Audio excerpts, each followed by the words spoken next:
Baik Bapak Ibu dan juga peserta yang telah hadir, acara akan segera kita mulai. Assalamualaikum warahmatullahi wabarakatuh. Selamat pagi, salam sejahtera bagi kita semua. Yang terhormat Ketua Departemen Teknik Elektro Fakultas Teknik Universitas Indonesia, Dr. M. Arif Udiarto SCMP, dan juga kami ucapkan selamat datang tim dari Nokia Indonesia. Yang terhormat Bapak Henry Wijaya selaku ISP Principal Nokia Indonesia, dan juga Ibu Safia Dexterina selaku Country HR Lead Nokia Indonesia, dan juga Bapak Ibu tim dari Nokia Indonesia. Yang kami hormati dan kami ucapkan selamat datang kepada para tamu hari ini, Bapak Yunus Ardi Utama selaku Run Spesialis Nokia, Bapak Kamal Junaidi STMT selaku IT Pre-Sales Principal Solution Manager Nokia Indonesia, Bapak Aji Satria selaku Learning Consultant Nokia Indonesia. Yang kami hormati moderator acara pada hari ini, Dr. Catur Apriano STMT PhD.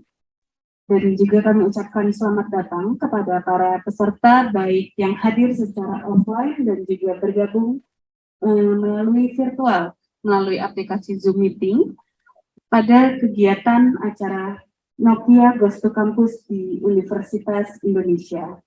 Marilah kita panjatkan puji syukur kehadirat Tuhan Yang Maha Esa, karena berkat limpahan rahmat, taufik serta hidayahnya sehingga kita semua dapat hadir di sini dalam keadaan sehat walafiat.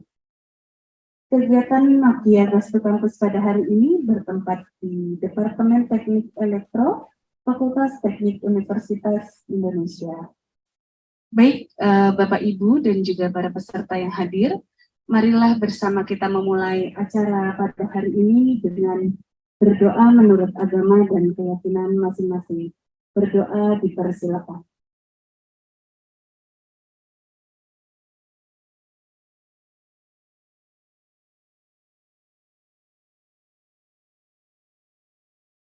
Berdoa dicukupkan, terima kasih.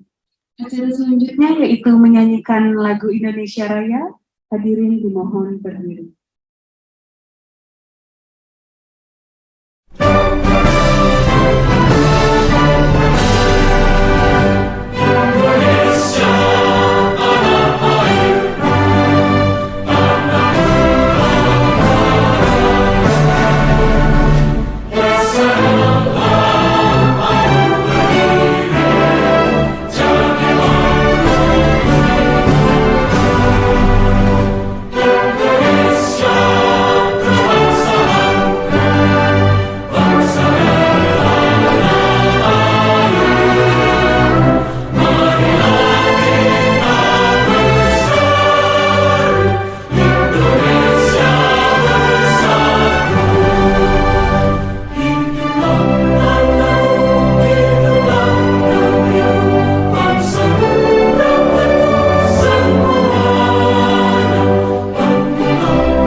Sudah banyak bekerjasama ya dengan berbagai instansi. Kita sangat senang karena salah satu parameter keberhasilan perguruan tinggi adalah manakala lulusannya itu bisa langsung diserap baik oleh industri maupun oleh instansi misalnya pemerintahan ataupun melanjutkan studi. Salah satu indikator kinerja utama kita. Saat ini dari teknik elektro sekitar di bawah 3 bulan ya, apa-apa sudah bisa menerima. Kita mengharapkan nanti dengan ada program-program yang dari Nokia ini itu bisa mempercepat kembali, bisa mempercepat sehingga tidak terlalu lama ya, meskipun ada juga yang sebelum lulus mereka sudah dikejar. Karena biasanya mereka sudah ikut KT-nya, magangnya, kemudian begitu selesai langsung diskon. Saya berharap nanti dari Nokia ada program-program serupa ya, barangkali ada intensif di Nokia, sehingga mahasiswa kami yang jumlah cukup besar itu punya kesempatan untuk berinteraksi langsung dengan industri kelas dunia. Kemudian sudah terbiasa, sudah tahu, kalau mereka tertarik bisa langsung bergabung di Nokia. Barangkali itu saja sambutan dari kami. Mohon maaf sekali lagi atas keterlambatan pada hari ini. Dan juga mungkin ya dari sisi ini tidak banyak yang hadir, tapi tadi di Zoom sudah cukup banyak. Kita sudah sampaikan kepada mahasiswa, kalau yang di luar daerah saat ini yang sedang pulang kampung bisa bergabung lewat Zoom. Demikian saja, terima kasih banyak, dan bagi mahasiswa selamat mengikuti acara Nokia Ghost to Campus. Semoga memberikan banyak informasi dan juga inspirasi ya dari mahasiswa. Terima kasih. Assalamualaikum warahmatullahi wabarakatuh.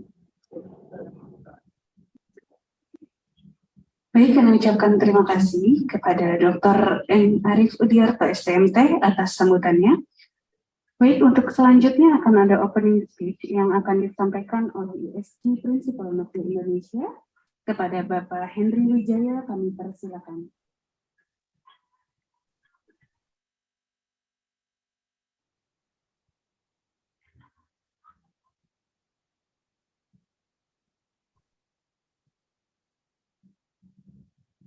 Oke, pagi Indonesia, pagi semuanya. Yuk. Sekali lagi, pagi Indonesia. Pagi, ya. Selamat datang. Selamat pagi, bapak-bapak sekalian, teman-teman mahasiswa di sini ataupun yang sedang online di Zoom ya. Mungkin yang di sini bisa maju aja ke depan. Ya, lebih gampang kita interaksinya.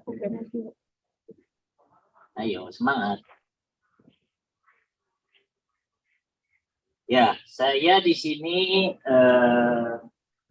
Henry Wijaya sebagai perwakilan ISG Nokia Indonesia. Ya, sedikit akan mengenalkan Nokia dan ISG. Mungkin ada yang udah tahu Nokia. Kenalnya apa nih? Handphone. Ya, handphone aja ya. Atau mungkin handphone juga nggak kenal ya. Karena zamannya berbeda ya. Iya.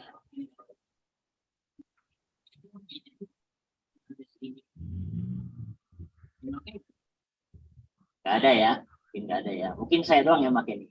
Nokia handphone. Oke ya.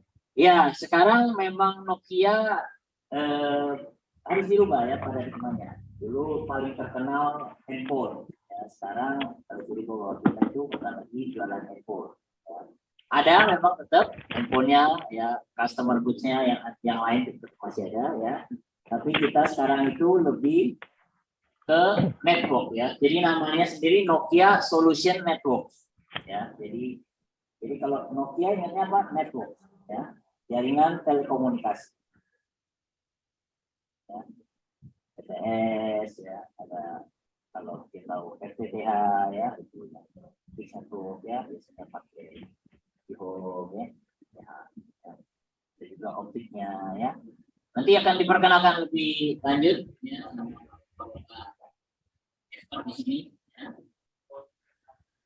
Ini detailnya mengenai bisnis Nokia. Ya, pokoknya ingat Nokia jaringan telekomunikasi ya, network ya. Ya, gitu. ESG. Ada yang tahu singkatan ESG? ESG. Ada tuh ESG. Nah, ESG. Ini ya. ESG itu environmental, social, and governance. Ya, ingatin ya. Environmental, social, and governance. ESG ini ke depan akan jadi mungkin jadi satu program ya, berkelanjutan ya. Jadi termasuk juga dari pemerintah Indonesia juga sudah mulai ya, dari tahun 2020 kalau mungkin ada baca berita di Detik atau di Kompas ya, itu pemerintah kita sudah menandatangani ya, itu namanya Paris, perjanjian Paris. Itu jadi komitmen dari pemerintah Indonesia untuk bergabung dengan 100 negara lebih. Ya. Untuk tujuannya apa? Targetnya apa? Mengurangi emisi di dunia, karbon emisi, ya, sekitar 50% sampai tahun 2030. Begitu juga dengan kita, Nokia. Ya, Nokia kita juga sudah kampanyenya ESG ini cukup aktif, ya, buat awareness dari Nokia sendiri dan juga buat customer kita, ya, dan juga buat orang lain dan lingkungan kita, ya, society, ya, itu yang penting. Jadi contohnya kalau di environmental, ya, produk-produk kita sudah mulai berubah, bukan hanya original, misalkan produk die casting dari aluminium. Kalau lihat kabinet aluminium, tapi kita juga sudah mencampurkan. Jadi sebagian aluminium, sebagian lagi dari bahan recycle. Ya. Assalamualaikum. Ada lagi juga kalau mungkin baca energi efisiensi, nanti bisa dilihat, ya. Energi efisiensi kita mengurangi power consumption, ya, dari tadinya besar, efisien. Contohnya, ya. Sosial, ya, ini salah satunya kita Nokia Ghost to Campus ini juga kita sudah mulai dari tahun ini, ya. Sosial awareness, ya, kepada terhadap teman-teman mahasiswa ini jadi penting, ya, bahwa ke depan itu bagaimana sih kita jaga lingkungan kita, ya, lebih aware terhadap lingkungan kita, lebih aware terhadap efisiensi, ya, dan juga sustainable, ya. Oke. Dan governance, ya, governance itu Nokia sendiri itu basic, ya, basic dari ESG principle itu adalah responsible dan etik bisnis practice, ya. Jadi responsible kita harus bertanggung jawab. Apa yang kita jual, ya, segala macam service yang kita siapkan, ya, dan juga ethical business. Nokia itu termasuk salah satu company di dunia 5 besar untuk sebagai the world ethical, the world ethical company, dan itu sudah 5 tahun.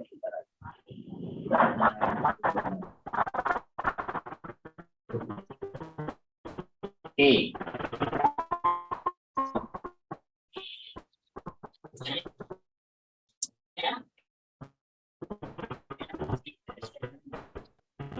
Oke, biar kita langsung mulai aja pada bapak-bapak di sini untuk memberikan gambaran yang lebih jelas, ya, mengenai apa Nokia, apa bisnis kita, dan untuk sumbangsi Nokia buat teman-teman di kampus, ya.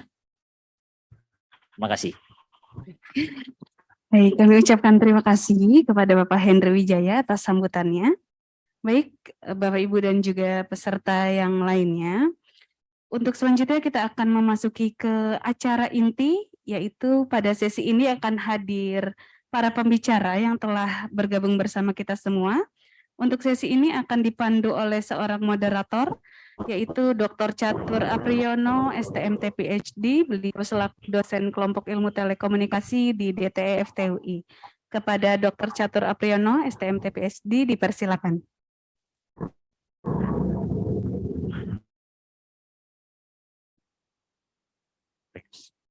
Assalamualaikum warahmatullahi wabarakatuh. Selamat pagi, Bapak Ibu sekalian. Pagi, baik.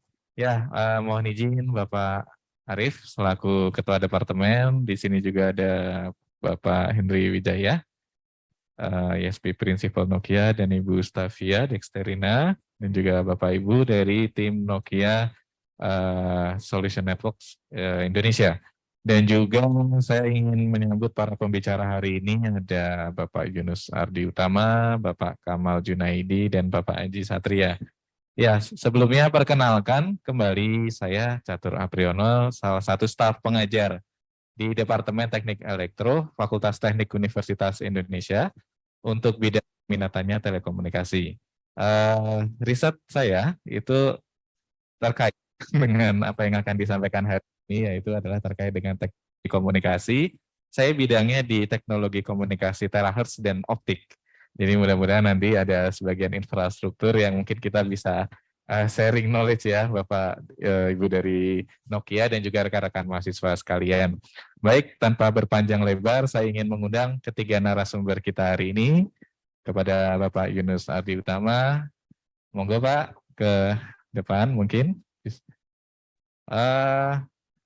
Wis rapopo Pak ya. Social distancing aja Pak yang kita jaga Pak ya. Baik, Bapak Kamal Junaidi Pak, monggo Pak. Dan kemudian yang ketiga narasumber kita adalah Bapak Aji Satria. Baik, silakan Bapak. Baik, yang pertama kita akan ada 3 sesi nanti rekan-rekan sekalian. Yang pertama dari Pak Yunus, kedua Pak Kamal, ketiga Pak Aji. Dan nanti di setiap selesai satu sesi akan ada sesi tanya jawab Q&A. Dan infonya ada sesuatu yang diberikan oleh tim Nokia buat para penanya. Baik, ini berlaku juga yang online, Bapak, Bu, ya. Oke, baik. Yang online juga siap-siap ya. Yang online nanti untuk menyimak dan bertanya kepada narasumber kita. Baik, kita mulai untuk sesi pertama itu adalah dari Bapak Yunus Ardi Utama. Siapa? Siap ya Pak ya. Baik. Sebentar. Mungkin saya ingin sampaikan sedikit ya, Bapak Yunus Ardi Utama saat ini sebagai RAN spesialis Nokia. Betul ya Pak ya, dan hari ini akan menyampaikan materi terkait Inspiring Indonesia's Digital Transformation for the New Normal. Ini topik yang sangat up to date Pak, jadi di kami pun sama, di kampus mengikuti bahwa transformasi digital adalah suatu keniscayaan. Jadi kita ingin tahu nih dari solusi dari salah satu vendor terkemuka di dunia apa terkait dengan transformasi digital. Oke, kepada Pak Yunus Ardi Utama, kami persilakan. Monggo Pak. Selamat pagi semuanya, nama saya Yunus Ardi Utama. Saya di Nokia Radio Access Engineer. Saya akan membawakan topik 5G. You guys prepare for 5G or what? Nah, ada untuk permulaan ada sedikit video mengenai apa itu Nokia.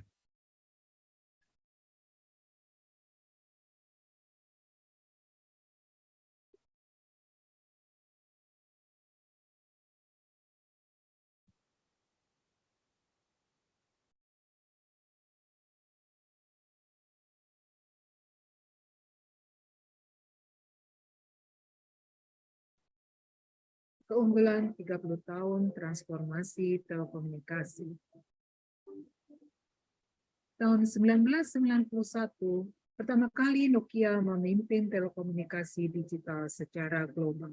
Dilanjutkan dengan menciptakan digital handphone terkecil dan sebagai perintis pengiriman pesan teks. Pada tahun 2002, Nokia sekali lagi memimpin jaringan 3G. Ponsel kamera telah diciptakan dengan kualitas yang sangat tinggi. Dengan research and development yang dibuat oleh Nokia, pada tahun 2009, Nokia telah memperkenalkan teknologi baru dengan jaringan 4G yang kita kenal dengan LTE, internet yang handal, dan menerapkan banyak aplikasi untuk segala keperluan. Pada tahun 2018, keunggulan Nokia telah mendorong batas lebih jauh dengan terciptanya teknologi jaringan 5G, mesin otomatis melalui realitas virtual, dan banyak lagi. Sejarah telah tercipta ketika Nokia menempatkan jaringan LTE di bulan. Proyek unggulan ini telah menembus batas cakrawala, bekerja sama dengan badan antariksa terkemuka di dunia, yaitu NASA di tahun 2022. Nokia akan melampaui imajinasi kita di tahun 2030 dengan menciptakan teknologi 6G. Di Nokia, kami menciptakan teknologi untuk membantu dunia bertindak bersama. Oke, video pertama. Nokia itu dulunya, awalnya perusahaan kayu. Nebang pohon, bikin pensil, bikin sepatu boots, bikin TV, home appliance. Lalu beralih ke dunia telekomunikasi. Produk pertama Nokia adalah PSTN Switch, platform DX200. Tahun 1989 kalau saya nggak salah. Switch terakhir dimatikan tahun 2010, setelah 30 tahun in service. Tahun 91,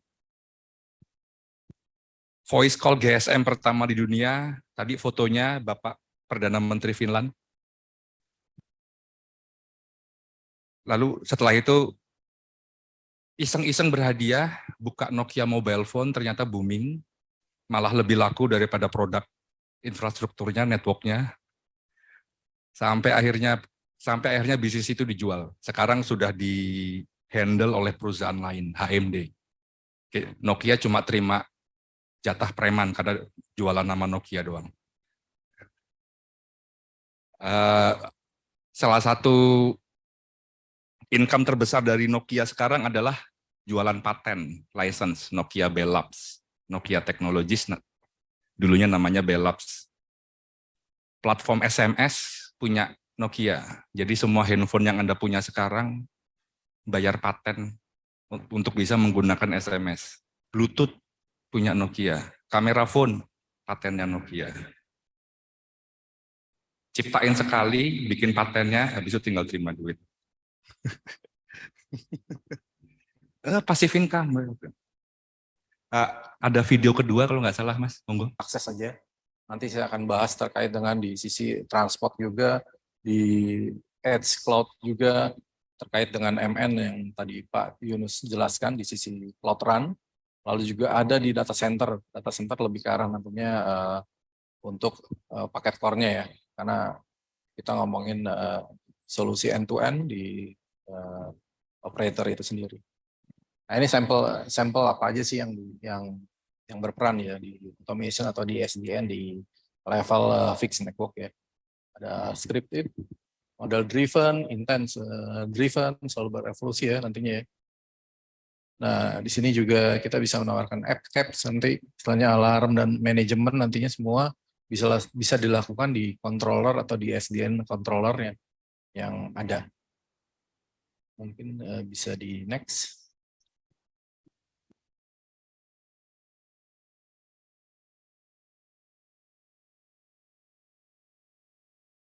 Oke, di sini bisa dilihat. Jadi tradisional OSS atau ini ya di sini ya OSS atau SDN yang sebelumnya memang modelingnya punya standarisasi masing-masing, lalu juga per vendor modelingnya. Kedepannya adalah kita berbicara tentang multi vendor ya, di mana untuk SDN itu sendiri follow beberapa beberapa standarisasi yang memang saat ini banyak dibahas di dunia telekomunikasi itu sendiri. Jadi salah satunya adalah ONAP. Di sini kita refernya ada beberapa forum terkait dengan standarisasi di controller itu sendiri.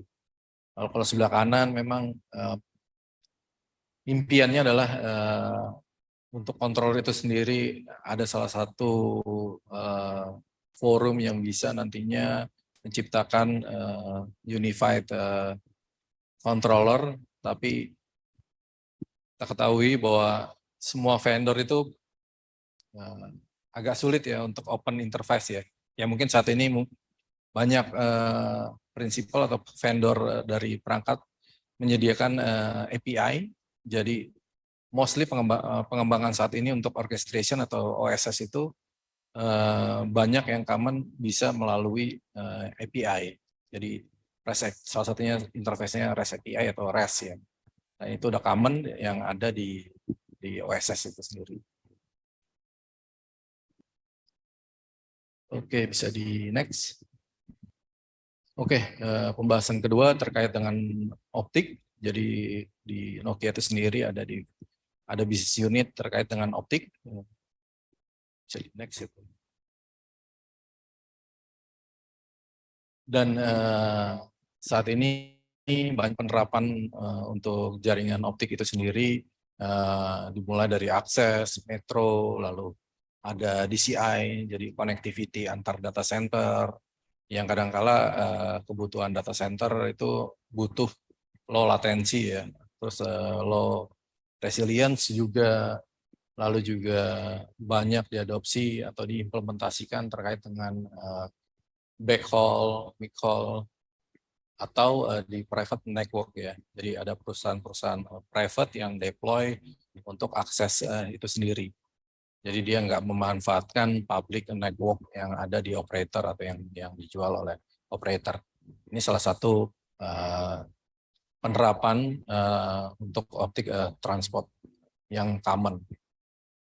Di Indonesia sendiri banyak project Nokia ya dimulai ya di beberapa operator besar di Indonesia.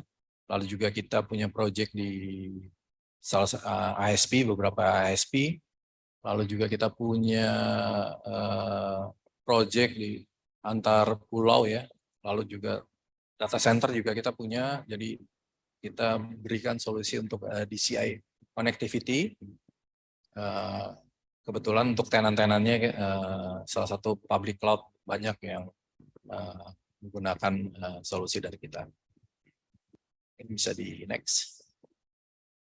Nah ini perkembangan teknologi optik yang Nokia punya, dimulai dari Alcatel-Lucent sampai diakuisisi oleh Nokia itu sendiri. Perkembangan chipsetnya juga cukup pesat karena memang kita invest banyak ya untuk R&D itu sendiri ya. Saat ini teknologi kita sudah sampai di sini 800 giga ya untuk transceivernya itu sendiri. Lalu juga kita punya chipset sendiri in-house PSI sampai versi 5 ya saat ini. Dan perkembangan optik itu sendiri sekarang memang pesat di mana transceiver itu sendiri nggak cuma single lambda, jadi ada teknologi koheren. Jadi implementasinya adalah nantinya antara optic node dan IP node nantinya akan saling bisa terkoneksi. Karena di transceiver itu sendiri sekarang tanpa perlu transponder, di coherent teknologi itu sendiri bisa langsung direct connect ke ini ya, ke router ya. Karena router sendiri sekarang sudah lebih smart dibanding sebelumnya. Nah, ini karena terkait dengan perkembangan di optik teknologi itu sendiri. Ini bisa di next ya. Nah, untuk optik Nokia sendiri kita punya ada 3. Di sini kita ada platform jadi web fabric. Lalu kita ada web suite. Web suite lebih ke arah untuk automation-nya. Jadi kita ada beberapa solusi yang kalau memang kebutuhannya cuma NMS, kita ada solusi untuk NMS-nya. Lalu di upper layer-nya kita punya web suite di sini. Lalu juga kita punya ekosistemnya ya terkait dengan pengembangan atau diskusi antar operator. Jadi kita ada ekosistem web space namanya. Lalu juga kita punya professional service yang kita selama ini kita jual untuk deploy optik di customer ya. Targetnya adalah sebenarnya kita ingin 5G ready ya saat ini ya. Karena memang Nokia itu sendiri saat ini fokus di jual untuk 5G teknologi ya. Oke, bisa di next. Ini sampel solusi yang ada di Nokia, dimulai dari akses sampai di core yang common saat ini banyak di install di beberapa negara ya, atau di beberapa operator. itu sendiri. Dimulai dari OTN, lalu ada PSI, ada PSS di core itu sendiri. Jadi kapasitinya juga memang besar di sini. Sudah support layer 2 juga ya. QoS juga sama, jadi penerapan QoS dari mulai layer 1 sampai layer 2 di sini penerapannya. Yang biasanya common kita implementasikan di QoS itu di router ya. Jadi bisa di next ya.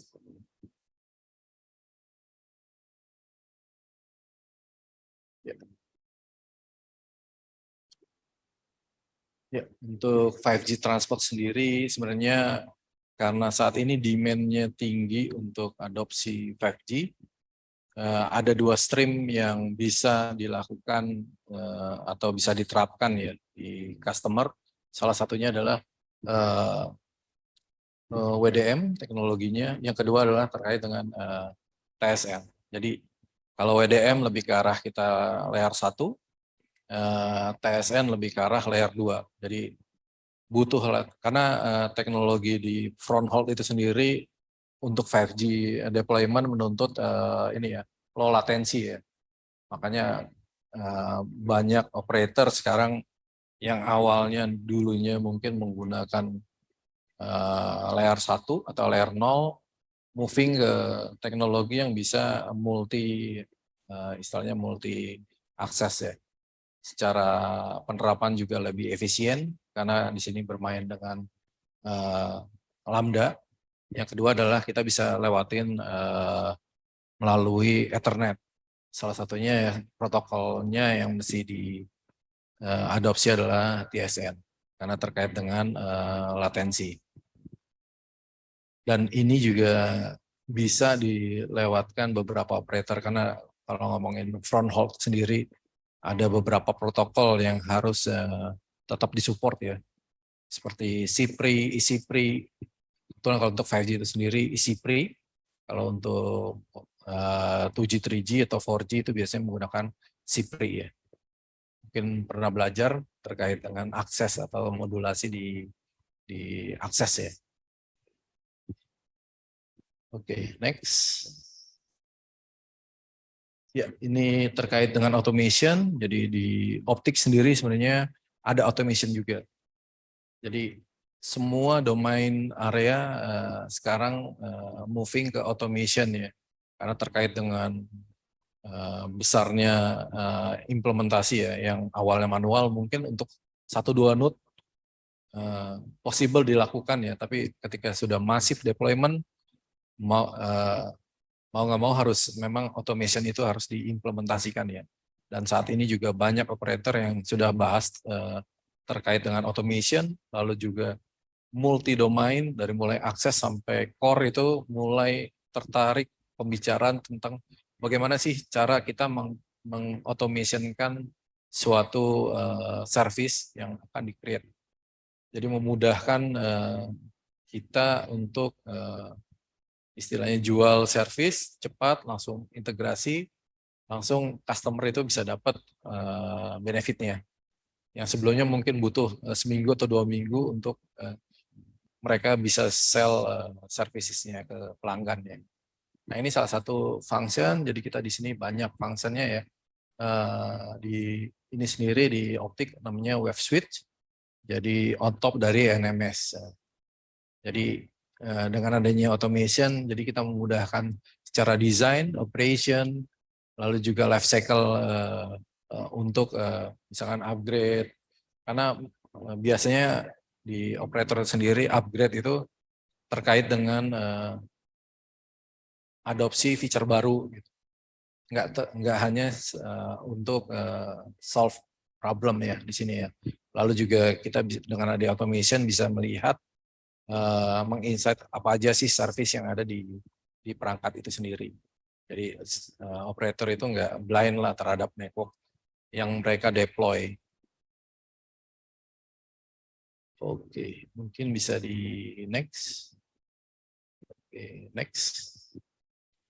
Oke, di sini mungkin part terakhir. Jadi di Nokia itu sendiri setelah ada fixed network untuk network infrastructure ya, lalu ada optik, lalu juga ada divisi untuk business unit untuk IP.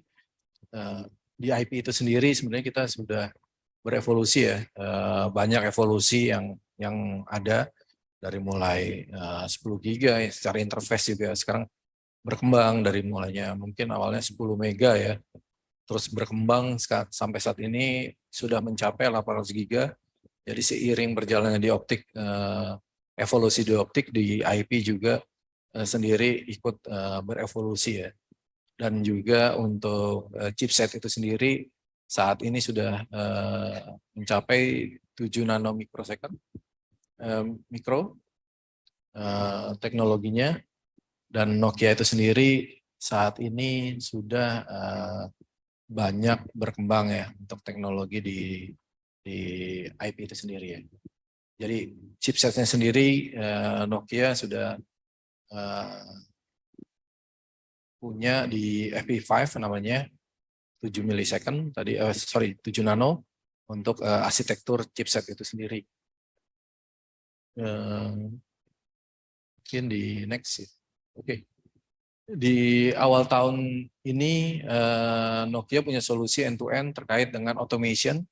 Jadi terkait dengan cloud run evolusi tadi, lalu juga perkembangan pesat saat ini di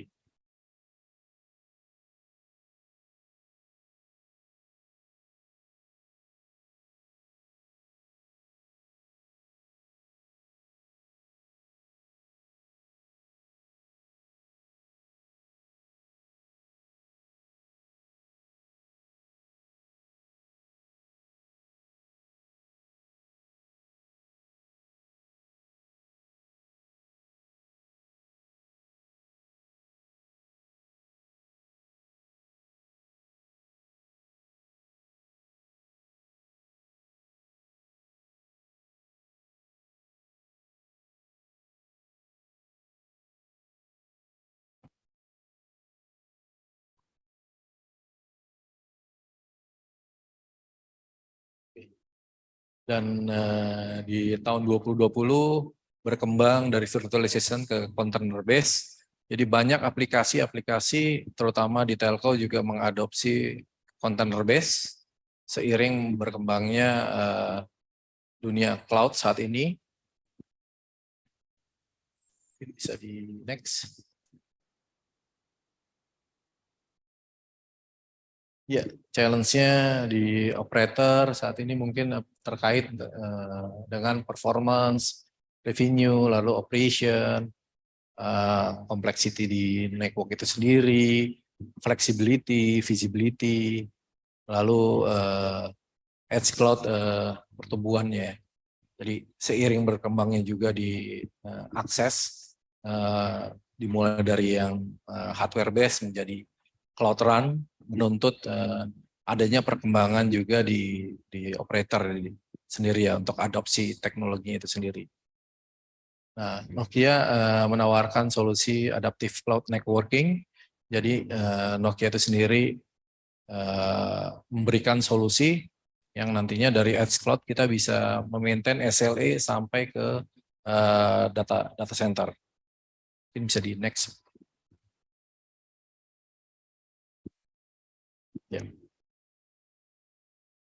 Oke, di sini benefitnya ada 3 benefit di sini ya, consumable. Jadi operator itu sendiri atau ya operator itu sendiri bisa melihat nantinya apa aja sih komponen atau teknologi atau service yang ada di perangkat mereka, lalu secara agile bisa penerapannya juga bisa nggak perlu masif ya, parsial-parsial seiring berkembangnya service itu sendiri, lalu juga bisa melihat nanti assurance dari masing-masing application. Lalu juga bisa meningkatkan nantinya dengan agile ini increase network performance. Yang kedua adalah automation, jadi create service nanti sudah automate tanpa perlu kita nantinya create service per domain. Jadi akan integrated single automation, akan push secara konfigurasi ke dari mulai di edge, transportnya, dan di data center itu sendiri. Mungkin bisa di next. Ya, ini sampelnya ya. Jadi untuk IP domain itu sendiri Nokia menjadi 3. Pertama adalah di edge cloud. Jadi kita mengautomate nantinya yang ada misalkan solusi yang ada di Cloud Run. Nah, nanti kita akan mengautomate, lalu di sisi transportnya, di IP atau di optik, nanti kita ada namanya di sini automation ya untuk controllernya itu sendiri ya. Lalu untuk di data center fabric juga kita ada automate. Jadi secara end-to-end automation itu memang harus diterapkan untuk achieve SLA ya, terkait dengan penerapan di 5G itu sendiri ya. Mungkin di next. Nah, ini ilustrasi penerapan end-to-end. Mungkin di next ya, Bu, biar full. Oke. Nah, ini bisa dilihat. Jadi kalau berbicara tentang automation, berarti kita ngomongin end-to-end ya. Harusnya sih end-to-end ya kalau automation ya. Karena targetnya adalah create service. Kalau bisa memang dari pelanggan sampai ke core itu bisa dilakukan automate. Jadi nantinya ada per masing-masing domain akan integrasi dengan namanya service orchestration. Jadi dari mulai fixed network akan ada integrasi dengan service orchestration, lalu di level IP, lalu di level nanti untuk mano di aplikasi di core itu sendiri ya. Ini sampel ilustrasi yang untuk SLA creation dari akses sampai ke data center. Mungkin itu dari saya terkait dengan network infrastructure. Baik, terima kasih Pak Kamal. Kasih tepuk tangan yuk, materinya sangat menarik ya, banyak. Mungkin teman-teman di sini yang saya lihat ada yang elektro secara umum, ada juga yang telkom, juga tadi banyak istilah Pak Kamal.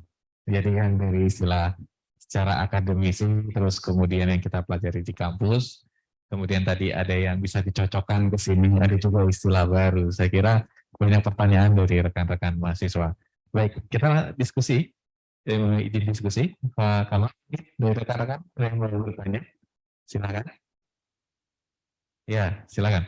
Kenalkan diri, terus silakan sampaikan pertanyaannya.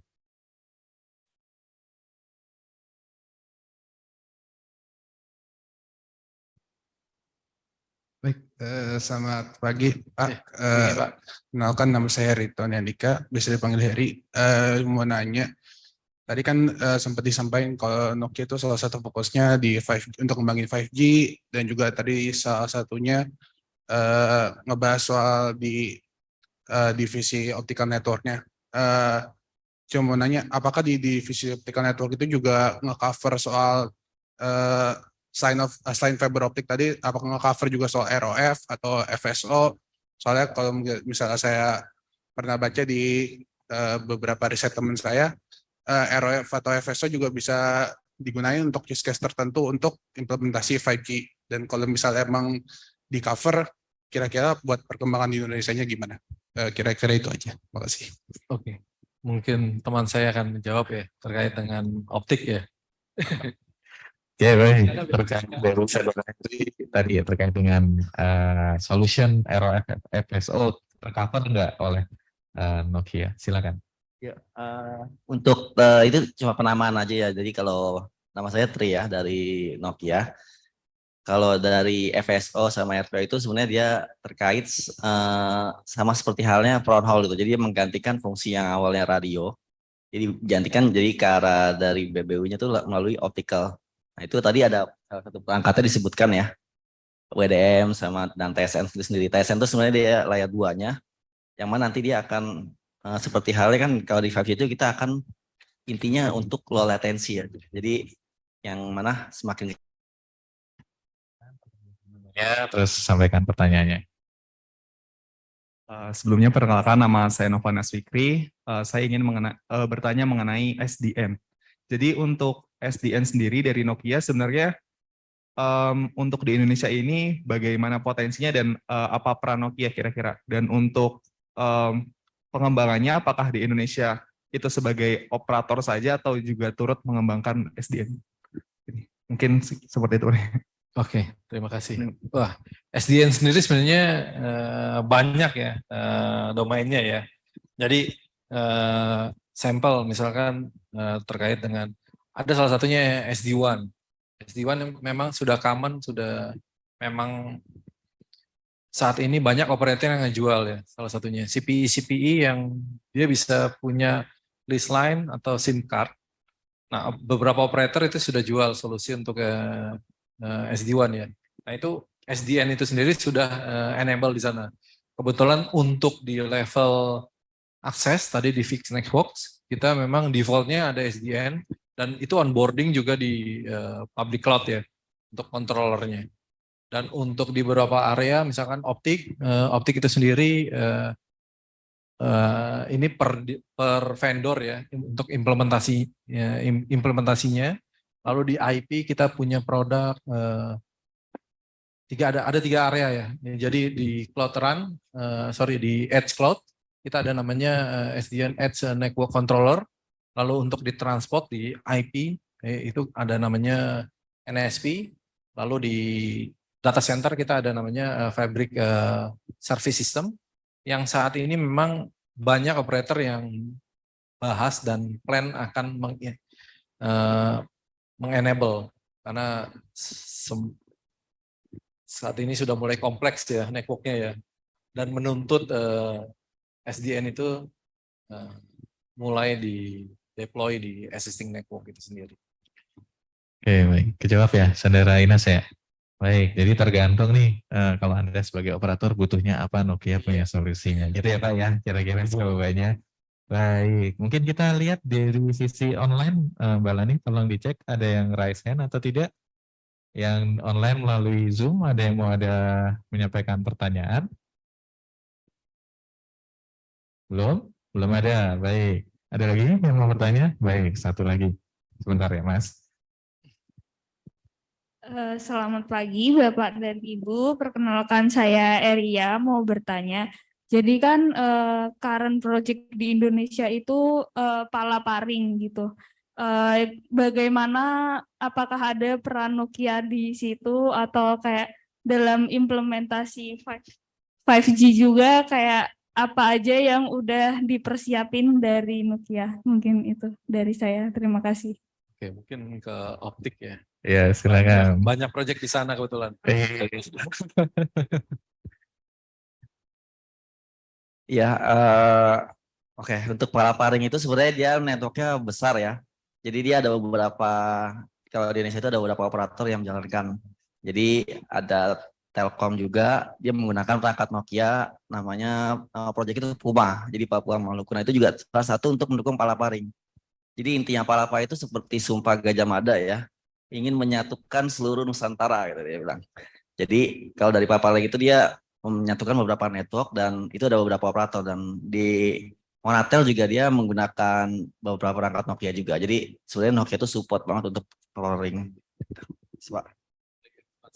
Ya, dan banyak ekspansi yang untuk dari sisi Palaparing itu sendiri. Ya, gimana Eria? Terjawab? Ya, palaparing Nokia juga bisa ikutan ya, gelar. Jadi kalau masih ada proyek yang belum selesai, kemudian nanti rekomend Nokia boleh. Baik, ada? Iya, sana, silakan. Sini dulu ya, tadi yang angkat tangan sini dulu, sebentar. Yang dekat sama Pak juga. Ya, perkenalkan nama saya Muhammad Rena Perdana Kusuma Jaka. Saya mahasiswa S2 Teknik Elektro UI Universitas Indonesia. Saya ingin bertanya bahwa misalkan ini kan akan mengarahkan memang ke 5G. Jadi di sini bagaimana langkah Nokia dalam menetapkan 5G ini kan akan banyak adanya campur teknologi lah istilahnya. Secara OSI layer kita kenal hanya ada 7. Nah, secara prinsipal misalkan dipadukan dengan blockchain ataupun dipadukan dengan virtual reality, lalu bagaimana langkahnya menentukan OSI layer tersebut untuk ke 5G-nya. Dan apakah standar ITU seperti delay misalkan, lebih kecil 150 milisecond itu bagus gitu.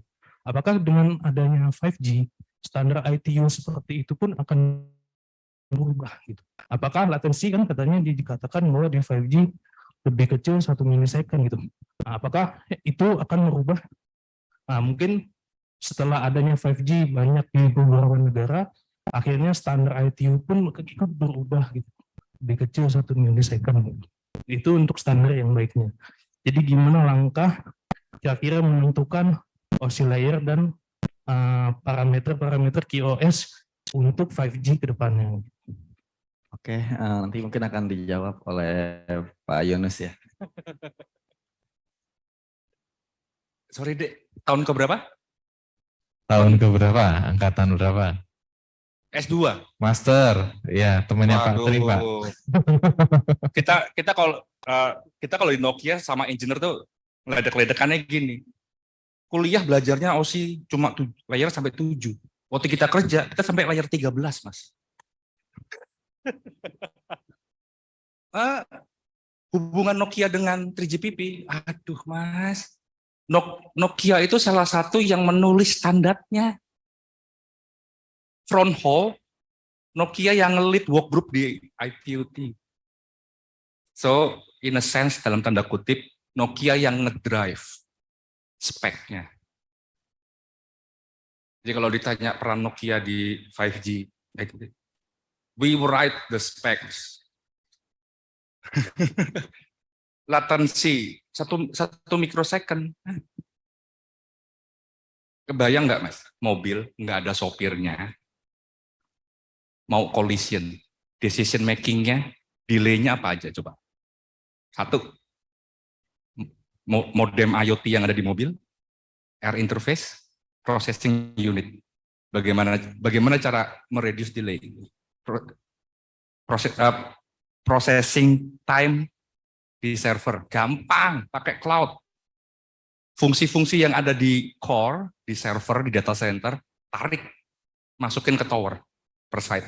Itu far edge. Aplikasinya pasang di situ. So, processing time reduce.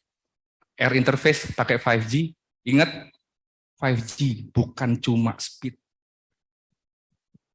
Ada critical machine communication, service ketiga. Kurang dari 1 milisecond. Speknya tertulis kurang dari 1 milisecond air interface. Dari modem IoT sampai antena di tower. Itu OSI keberapa coba? Malah saya yang challenge Anda. Air interface layer keberapa? Wah, S2-nya gagal berarti. Oh baru, oke. Belum lulus Pak, belum lulus, masih sekolah, masih boleh salah, nggak apa-apa. Iya, itu mumpung mahasiswa nih Pak. Masih ada keraguan atau sudah menjawab? Gak usah malu Mas, tenang aja. Oh siap. Iya, baik, sudah ya. Baik, theoretical to approach the practical bisa dikembangkan gitu ya. Hierarki dari teknologi itu bisa dikembangkan. Terus terkait dengan standar, memang vendor itu yang salah satu komponen penyusun standar. Jadi tadi bocoran ternyata yang bikin kurang dari 1 milisecond tuh speknya ternyata Nokia yang bikin susah engineer ya. Buat membuat alat. Baik, tersangkanya udah ketahuan ya. Tadi. Iya, betul. Makanya Pak bikin spek jangan susah-susah Pak. Baik. Ya, bismillah. Nama saya Anggit Syam Rama. Izin bertanya. Terima kasih atas kesempatannya. Pertanyaan adalah kepada provider atau kepada operator ketika dia ingin hijrah dari 4G ke 5G, ini detail isi paket yang Nokia tawarkan ini apa aja Pak? Itu aja.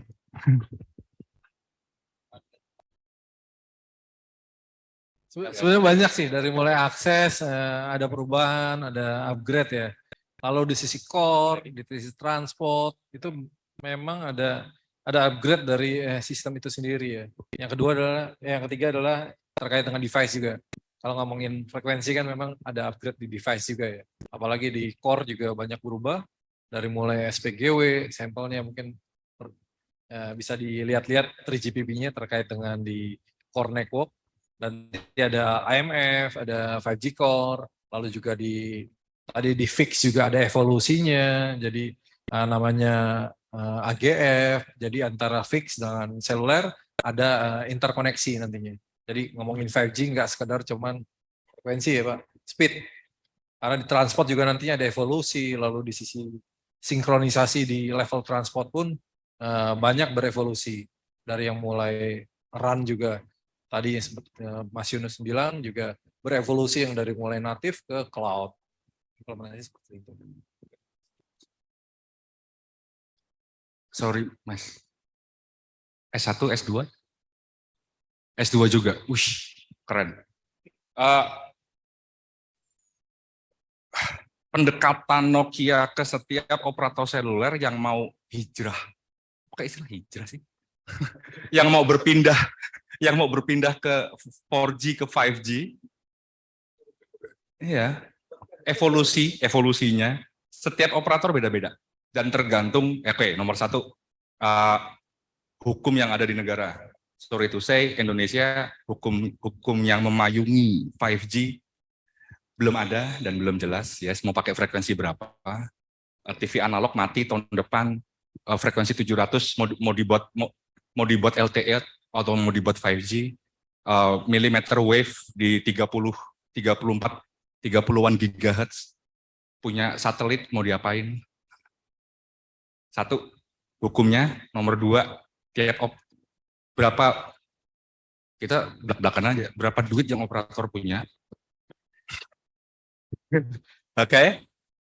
Rata-rata untuk Indonesia yang sudah pernah kita trial, Nokia bantu untuk trial 5G. Existing LTE, kita tambahin 5G. Core network masih punya LTE. Yang jelas nomor satu, capacity transport harus di-upgrade dulu. Kalau transportnya microwave atau optik cuma 400 Mbps, begitu 5G customer-nya minta download-nya bisa 1 giga, Mas. Piye caranya? Transportnya jalan tolnya cuma 400 mega, minta download speed 1 giga, nggak mungkin juga.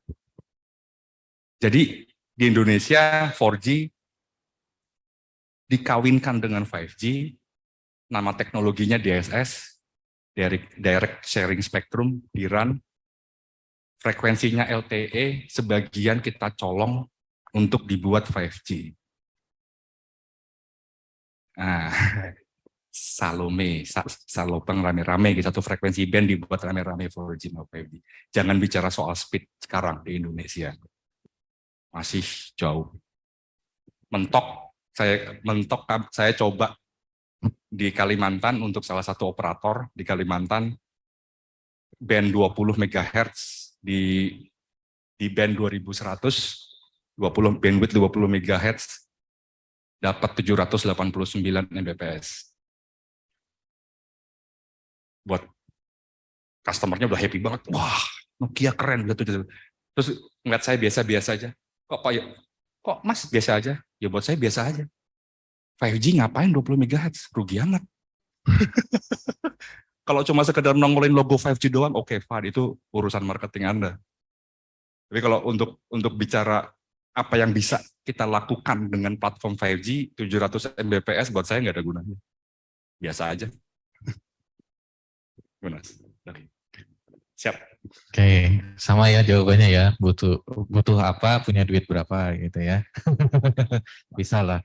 Baik, jadi memang challenge ya 5G digelar, regulasi ya itu masih jadi PR. Terus kemudian juga bahan utamanya adalah spektrum ya Pak ya. Kalau spektrumnya nggak cukup gimana mau dapat lebih dari 1 giga gitu ya. Baik, spektrumnya aja masih ya pinjem-pinjeman gitu ya dengan yang lain. Geser-geser, masih digeser-geser. Dari besar yang di sini yang mau bertanya masih ada, silakan. Yang online Mbak Ani ada yang raising tidak Mbak? Coba bantu cek. Belum ada. Oke, belum ada. Nah, sekarang Pak, kalau tadi, ya kalau ilmunya mahasiswa kan biasa ya Pak. Ya, kalau ilmunya dosen kayaknya boleh ya Pak ya. Sedikit nggak biasa gitu Pak. Baik, tadi menarik ya dari 3 poin tadi, fixed networks, optical networks, sama IP networks. Mungkin yang fixed network dulu nih Pak. Baik, tadi katanya, udah siap-siap mau jawab. Nanti yang menjawab Pak Tardi. Bisa development untuk yang fixed network nih Pak. Baik, tadi dibilang satu, ya tadi SDN udah ditanya ya. FMC mungkin teman-teman baru, sebagian ada yang baru dengar ya. Fixed mobile convergence, jadi nanti akan dikonversikan. Kalau buat saya yang menarik tadi di poin statement terkait dengan multi vendor. Nah, ini kan mungkin salah satu konsorsiumnya yang dekatkan orang ya. Baik. Baik.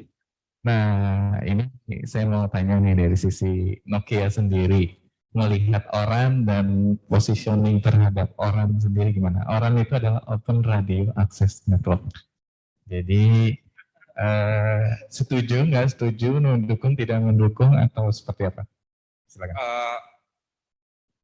Direktur Mobile Network Nokia pernah berbicara di Jepang, salah satu operator seluler yang paling terdepan dalam ORAN, Rakuten. Ya, sama waktu tanya jawab sama Rakuten, CTO-nya, Presiden Mobile Network Tomio Ito, ditanya kan, so what you think? Will it works? Open RAN? Jawabannya, ORAN, oh boy. Oke. Nokia salah satu pendiri ORAN Alliance. Salah satu pendiri. Nokia, Ericsson, vendor Eropa, semua pendiri Open RAN. Ide dasarnya apa sih?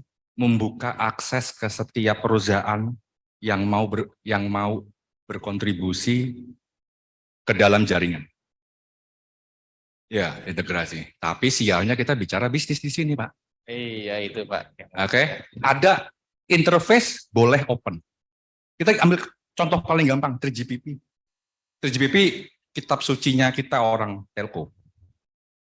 Setiap vendor ngikutin nggak? Tidak. Karena 3GPP itu standarisasi di dalamnya banyak opsi. Opsi A, opsi B, opsi C. Setiap vendor boleh milih. Mau pilih opsi A atau opsi B. Simple thing, handover. Saya nelpon di sini, jalan, pindah tower ke sini, handover. 3GPP tertulis ada 2 opsi. Handphone saya, ngukur sinyal sampean dulu, baru pindah. Atau pindah dulu baru ngukur. Beda, tiap vendor beda Pak. Oh, itu 3GPP yang fix. Begitu Open RAN Alliance, spesifikasinya, white paper-nya, yang tadinya cuma opsi A, B, C, ini A sampai Z. Masih jadi debat kusir di ranah industri. At the end of the day, perusahaan akan berusaha secure bisnis. Gimana caranya saya bisa? Masih ada propriety yang harus di-keep. Dan Open RAN nggak open semuanya juga. Baik, ya pengakuan itu Pak yang saya tunggu Pak. Benar nggak sih gini operator kalau vendor kalau komit ada Open RAN benar-benar mau terbuka, ya ujung-ujungnya tadi ya bisnis point of view-nya kan mesti harus diperhitungkan juga ya Pak ya. Baik, ada pertanyaan? Satu lagi kesempatan kalau ada yang mau bertanya. Ya, Jeremia, silakan. Ya. Nih, ini mahasiswa Telkom Pak, Mas Lab Telkom juga pasti. Bang pertanyaannya banyak, udah. Cuma malu-malu, saya biasanya gini, saya kalau lagi ngajar nggak ada yang nanya, saya suruh nanya Pak, gitu. Baik, silakan. Ya, sekalian promosi nih kalau mau masuk ke Nokia.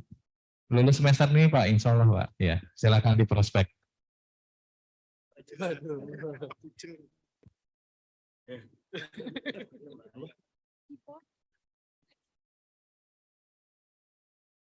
Selamat pagi Bapak-Bapak semua dan Ibu-Ibu.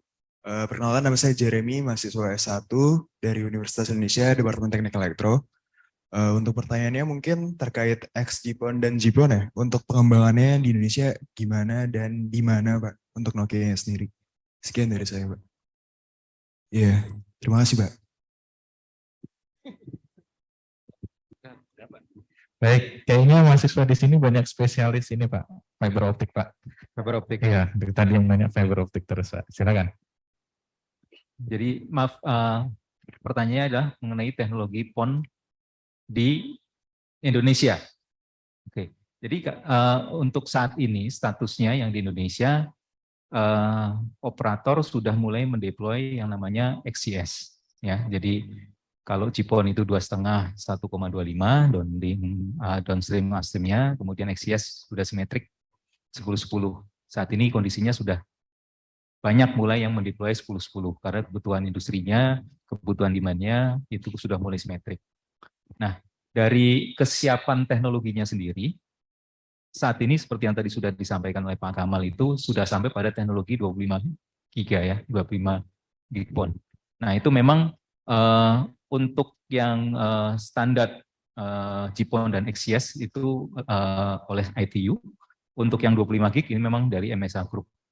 Jadi memang selalu ada kekhawatiran mengenai teknologi 25 gigapon ini, apakah standardized atau enggak. Tapi ya sudah ada MSA Group-nya. Jadi artinya di situ sudah ada vendornya, sudah ada supplier optiknya, kemudian sudah ada operatornya, ya sudah ada live network seperti Nokia dengan Proximus, Hotwire, dan yang paling dekat di Asia itu dengan IS di Thailand. Ya, jadi secara complexity 25 gigapon itu sama dengan XCS. Sedangkan teknologi optiknya sendiri, SFP-nya itu sudah available atau mature di market. Kenapa? Oleh karena itu, kenapa Nokia masuk ke teknologi 25 gigapon ini. Dan dengan menggunakan Brilliant chipset yang kami develop sendiri, built-in, sudah SoC, itu kami bisa mendeliver 3 teknologi itu dalam satu LAN card. Jadi untuk operator itu sangat membantu, karena apa? Karena dengan menggunakan card yang sama, dengan harga investment yang sama dengan XCS, sudah mendapatkan gratis 25 gigapon. Itu sih. Nah, untuk kedepannya, tentunya ITU ada standar 50 gig dan ada 100 gig. Nah, itu Nokia juga selalu yang jadi yang pertama.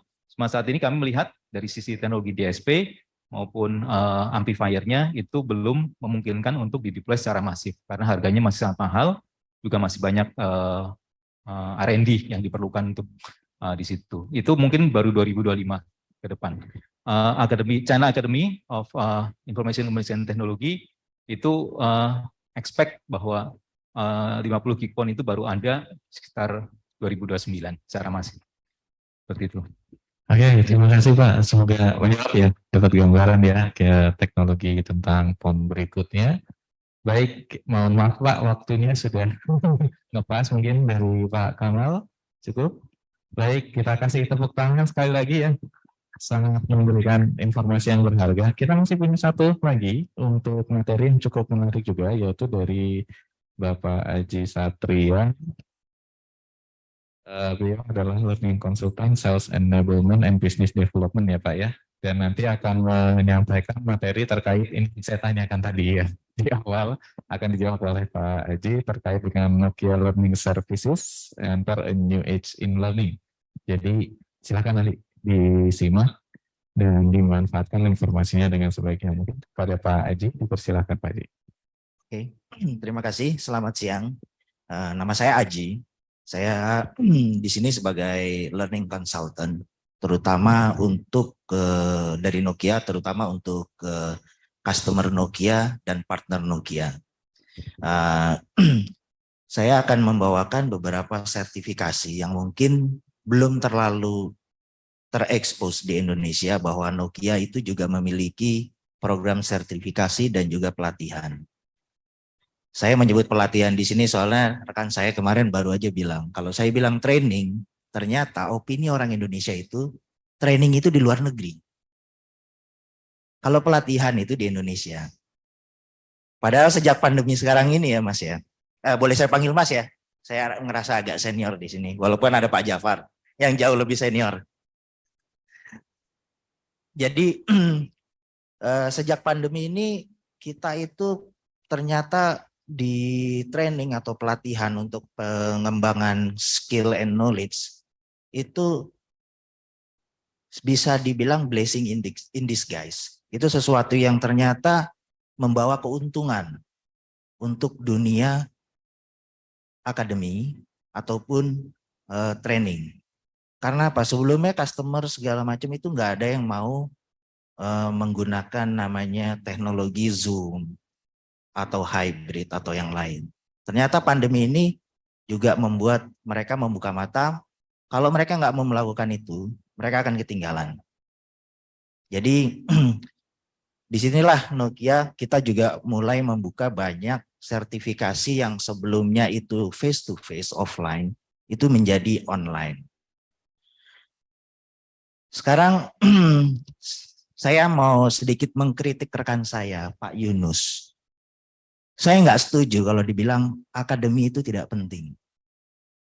Akademi itu sangat penting. Mau strata 1, 2, apalagi 3, itu sangat penting. Tetapi di dunia industri itu belum cukup. Karena apa? Dengan basic yang bagus, seperti di UI salah satu yang ternama lah, nggak hanya di Indonesia, di luar negeri juga. Beberapa rekan kerja saya dari luar negeri itu juga pasti menanyakan, Pak Haji, apa Anda dari UI? Saya bilang, alhamdulillah bukan Pak. Karena saya kurang pinter. Tapi kenapa saya bisa kerja di Nokia? Karena satu, saya mengembangkan skill dan knowledge saya tidak hanya dari sisi akademi saja. Saya dari universitas swasta, tapi saya mengambil beberapa sertifikasi profesional sebelum saya bekerja. Hal itu menolong saya, karena di situ ditulis untuk universitas student. Mohon maaf Pak ya, dosen juga masuk sih harusnya. Itu jadi kalau kita memiliki sertifikasi, kita tuh selangkah lebih maju dari siapapun kompetitor kita yang belum memiliki kompetisi itu, kompetensi tersebut. Jadi kalau Anda sudah memiliki sertifikasi, entah itu CCNA atau apa yang sudah sangat terkenal di luar sana, itu membuat Anda satu tahap lebih maju. Dalam hal ini mungkin Mbak Dexter, yang sebagai HR di Indonesia untuk Nokia, itu dia itu punya sistem yang AI dengan machine learning-nya, tools di Nokia kita, itu kita langsung screening CV-nya. Apakah punya sertifikasi apa enggak? Kalau diperlukan ada sertifikasi, kandidat yang enggak punya, itu langsung di bagian bawah. Tapi kalau punya sertifikasi, dia otomatis ada di atas. Jadi itu salah satu keuntungan kenapa sertifikasi penting. Dan satu Mas, kalau mau yang gratis, ambil aja sertifikasi vaksin. Semua boleh. Jadi mohon, saya tuh sering ditanya, Pak, ini gimana mengenai sertifikasi, training, segala macam. Ada yang gratis apa enggak? Kalau yang gratis itu enggak ada value-nya, Mas. Silakan aja lihat di TikTok, di YouTube, atau di yang lain. Itu banyak mengenai teknologi. Mas mau tahu apa itu 5G? Coba search sekarang. Mungkin nggak putus-putus itu di Google atau di TikTok apa itu 5G. Tapi itu kan dari sisi individual. Mungkin dari Pak Yunus dia bikin TikTok account, mungkin dia bisa juga. Karena dia suka joget-joget juga, nggak cuma cewek yang dia lihat. Jadi di situ ada banyak. Tapi satu hal yang membuat mengapa sertifikasi Nokia itu berbeda. Karena satu, kita berpartisipasi langsung mengenai standarisasi. Mulai 3GPP, yang lainnya, itu kita aktif sebagai vendor. Dan yang paling utama, dan biasanya ini gacoan saya lah istilahnya ya, Nokia Bell Labs itu salah satu pemegang paten paling banyak di dunia. Dan ini benar-benar organisasi yang sangat dihormati. Karena itu Nokia beli. Sebelumnya itu bukan punya Nokia. Karena kita Nokia itu seperti yang Pak Yunus lagi, saya tadi dia terlalu banyak ininya, gimmicknya. Jadi pasif income Nokia itu dari mana? Wah, supaya lebih banyak lagi, ya udah kita beli aja Nokia Bell Labs-nya ini. Karena otomatis beliau udah punya banyak paten. Otomatis ya udah, kantong kita makin tebal. Jujur ya Mas ya, bonus Nokia paling banyak dari mereka.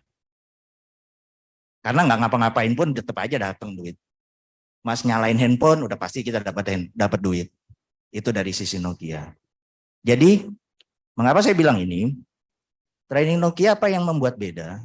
Karena itu disusun oleh subject expert matter kita, subject matter expert kita, SME kita, mengenai penulisan kurikulum materi training tersebut. Dan apa saja yang dibutuhkan oleh tidak hanya calon pengguna produk Nokia, tapi juga pengambil keputusan di perusahaan-perusahaan. Jadi jangan pikir sertifikasi ini hanya untuk level engineer. Enggak, salah. Engineer nggak bisa ngapa-ngapain Mas, kalau direkturnya nggak mau beli. Karena itulah, mungkin slide berikutnya Mbak. Jadi kita memiliki beberapa bagian. Jadi ada yang technical certification sendiri, itu mengenai produk-produk teknologinya sendiri. Jadi ada 5G teknologi untuk sisi RAN-nya, optiknya, fixed network-nya, dan maaf Pak, masih ada open RAN Pak. Walaupun Pak Yunus bilang tadi itu secara bisnis enggak, tapi dari sisi Nokia Learning Service kita masih jual kok Pak. Kita masih ada produknya. Dan juga di bagian yang sebelah nomor 2 dari kanan itu atau dari kiri Anda, ini mengenai business development. Karena apa? Kita juga menargetkan pengambil keputusan di perusahaan. Dan jangan kecil hati Mas. Mas ini semua mungkin calon pengambil keputusan di kemudian hari. Jadi saya coba kasih insight kalau pengambil keputusan itu juga harus mengenal teknologinya. Karena apa? Perusahaan Anda akan kalah jika Anda tidak tahu teknologi. Ke depan ini teknologi. Dan Anda akan dibohongin oleh bawahan Anda kalau karena nggak kenal teknologi itu. Jujur Pak. Di Indonesia itu mungkin pengambil keputusan menerima banyak sekali itu namanya proposal.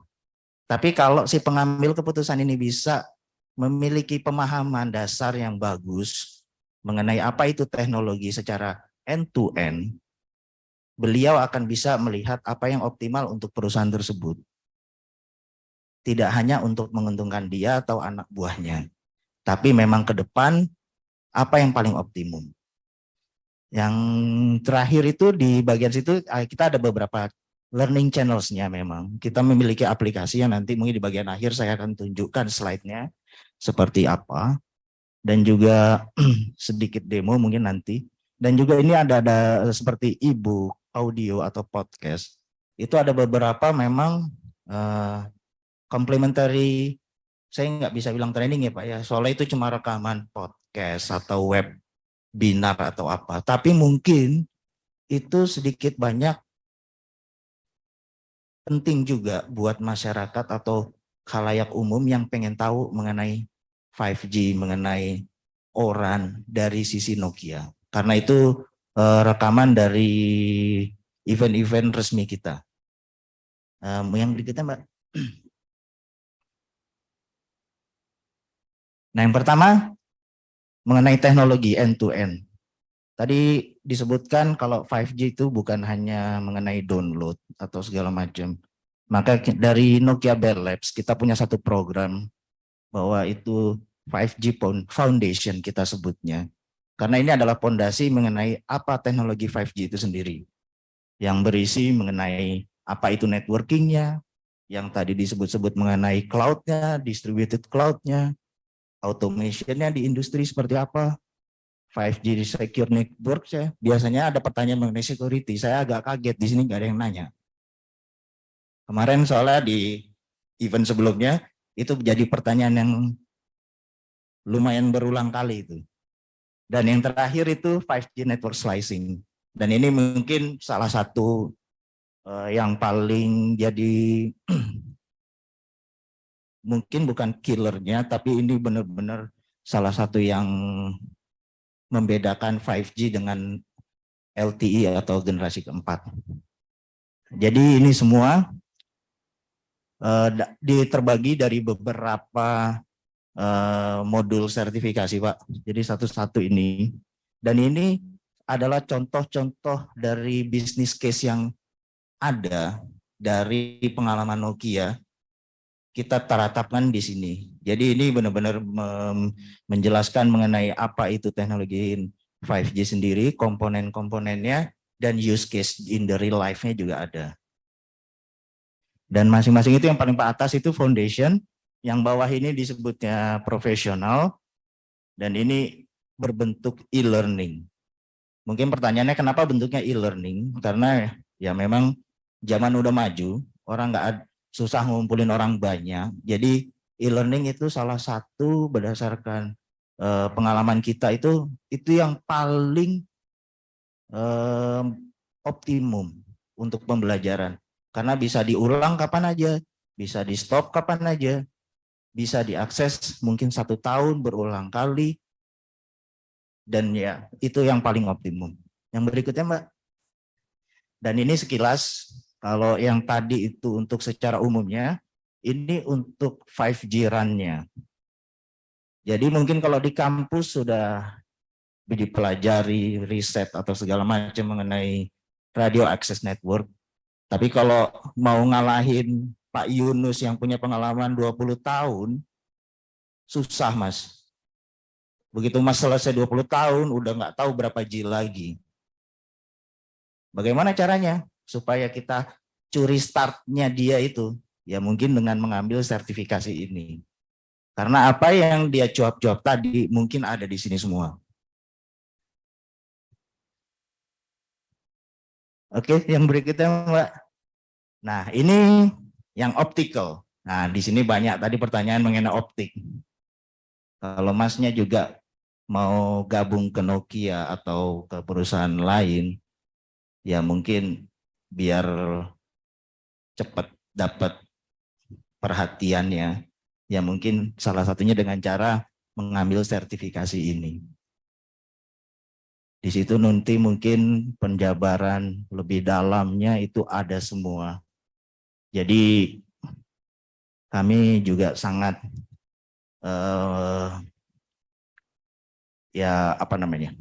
mengendorse atau saya silakan untuk ngambil ini. Dan ini salah satunya ini mengapa ini sangat unggul, ini terbuka untuk umum. Soalnya tidak semua training Nokia itu dibuka untuk umum. Mengapa ini umum? Nah ini kebaikan dari tim optik kita. Untuk siapapun boleh ngambil. Boleh langsung daftar, boleh ujian.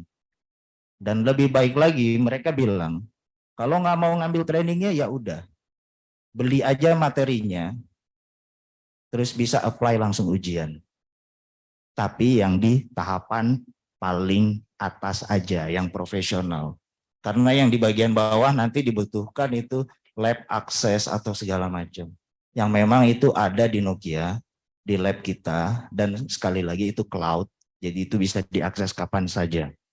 Dan biar lebih kekinian, karena Nokia perusahaan yang cukup tua, kita juga mau jadi kekinian lah sekarang.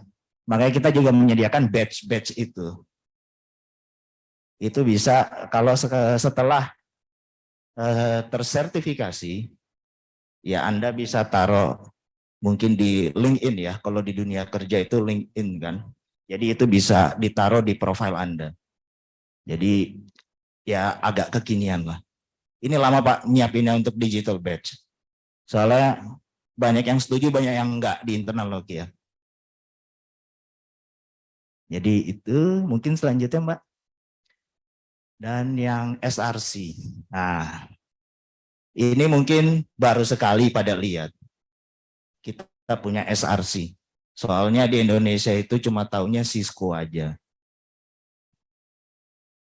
Ini 3 level kita ini dibuat dan disusun sesuai produk dan teknologi Nokia, tapi ini setara dengan CCNA atau CCIE atau yang lain.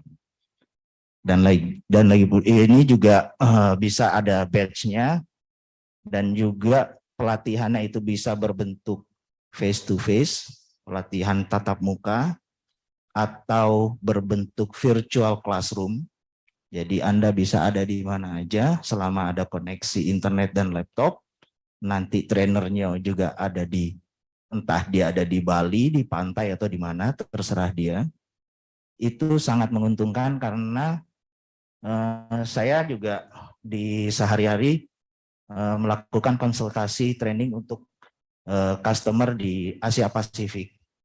Ini kita rebutan untuk mendapatkan trainernya. Karena di Nokia, trainer itu nggak bisa sembarangan sampai saat ini. Kalau di perusahaan yang lain, contohnya Cisco, itu mereka sudah bekerja sama dengan lembaga pendidikan banyak.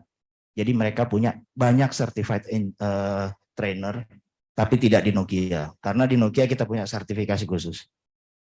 Jadi walaupun dari tim bapak-bapak rekan Nokia saya di sini, kalau mereka bilang, Pak Haji, saya mau bikin training, tapi trainer anak buah saya, tunggu dulu Pak, saya sertifikasi dulu training anak buah Bapak. Walaupun mereka jauh lebih jago dari trainernya mungkin di kehidupan nyata.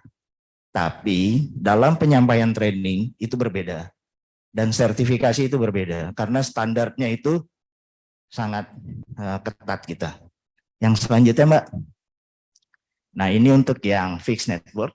Sama seperti yang sebelum-sebelumnya. Yang selanjutnya Mbak.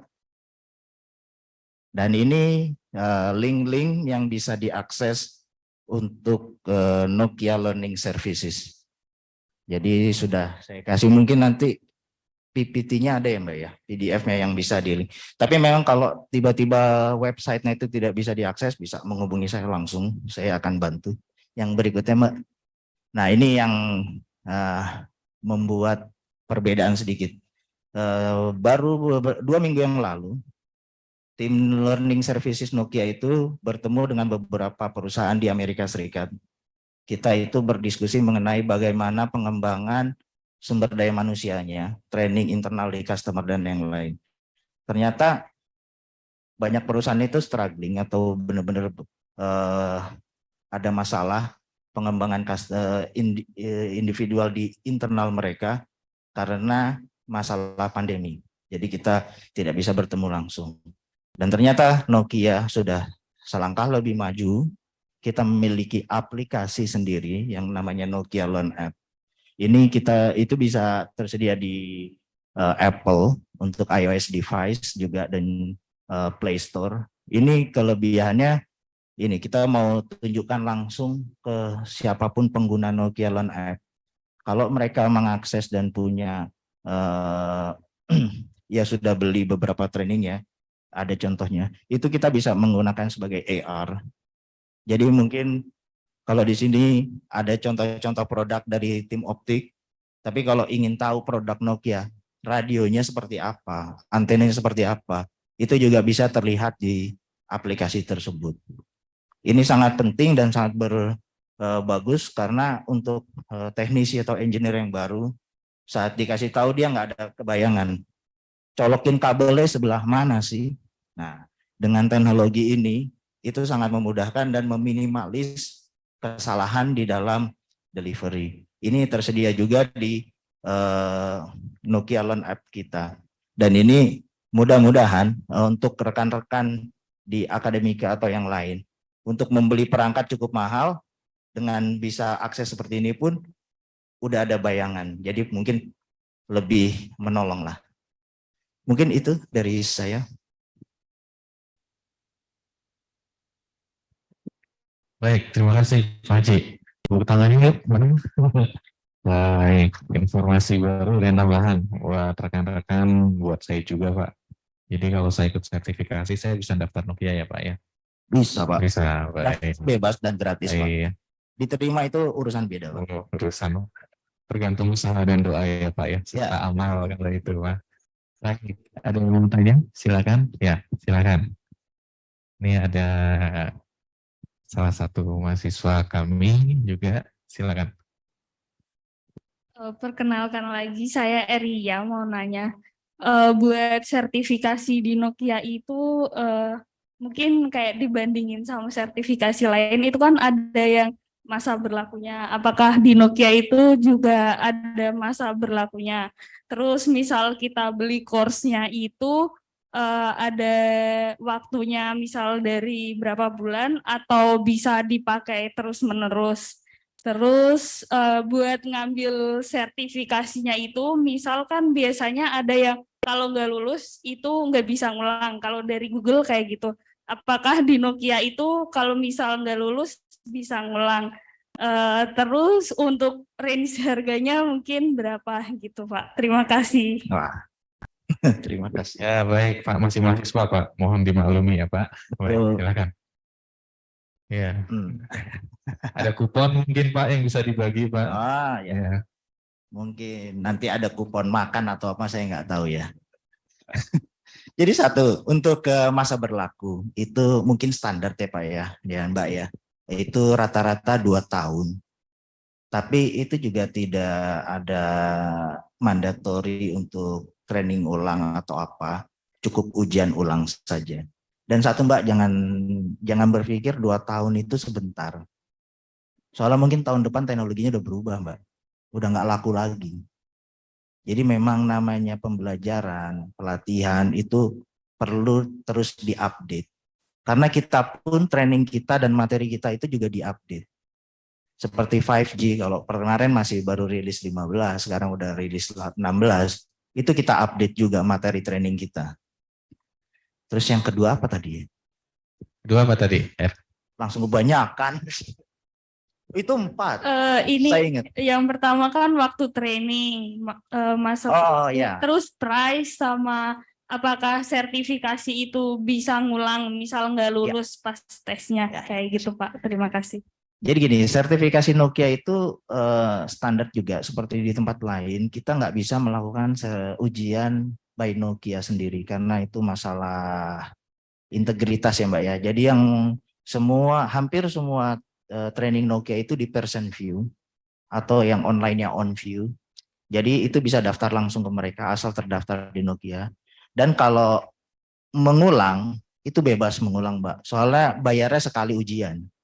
Jadi mau 2-3 kali ya, tiap kali mau ujian bayar lagi, tapi nggak ada batasan. Dan tidak perlu training ulang lagi, itu nggak perlu. Dan masa berlaku trainingnya sendiri, kalau yang e-learning, kita selalu bilang itu berlaku untuk 1 tahun akses. Walaupun jujur ya Mbak ya, selama email address-nya nggak berubah, itu bisa diakses. Dan selama trainingnya itu belum obsolete, belum kita buang, itu bisa diakses ulang. Jadi saya bisa bilang di sini berlaku 1 tahun, mungkin lebih. Dan yang ketiga, range harga. Nah, ini menarik banget ini. Mahal Mbak. Training Nokia itu mahal banget. Saya di Nokia pun saya cuma bilang, gimana caranya orang Indonesia bisa akses training Nokia kalau semahal ini? Ternyata mereka bilang karena kita global, harga pun harus global. Jadi price list-nya ada di website. Contohnya seperti yang 5G Foundation itu 500 euro Mbak. Untuk 1 modul. Itu mahal. Kalau Mbak udah lulus. Tapi kalau untuk mahasiswa, kita punya diskon khusus. Selalu itu di mana saja. Jadi pergunakanlah waktu dan juga mungkin terutama waktu menurut saya bagaimana kita bisa menginvestasi dengan profesional yang lain. Tapi memang mahal, tapi tetap ada diskon dan harga khusus apalagi kalau nanti ada bulknya. Dan mungkin nanti saya lagi juga berusaha kolaborasi dengan tim Pak Jafar dan rekan-rekan dari bisnis grup Nokia yang lain. Bagaimana caranya supaya training dan sertifikasi kita itu bisa diakses lebih luas. Apakah kita bisa dengan strategi harga yang berbeda atau bagaimana, tapi ya itu kita sedang usahakan. Dan untuk tahap awal kita mau kenalkan dulu, seperti yang program sekarang ini, apa aja yang kita punya. Tahunya sederhana Pak, diskonnya berapa gitu ya, ya, iya, mumpung mahasiswa. Oke. Biasanya di Agustus itu kita ada summer splash, ada summer discount untuk mahasiswa. Dari harga 500 euro kemarin itu jatuh sampai 150 euro. Tapi itu hanya dengan registrasi email akademi. Tidak bisa dari perusahaan. Karena banyak yang curang, Pak. Kita buka itu tahun lalu, 60% ternyata ada profesional-profesional itu yang bisa beli email akademi. Kita bobol saat itu. Hanya 40% target kita untuk mahasiswa yang betul-betul mahasiswa. Ternyata banyak penyusup yang bikin mail server sendiri, domain email untuk akademi, untuk profesional. Enggak di Indonesia. Susah jualan training di Indonesia, jujur saja. Iya, bukan di Indonesia. Ini kasusnya ada di belahan bumi sebelah sana lah.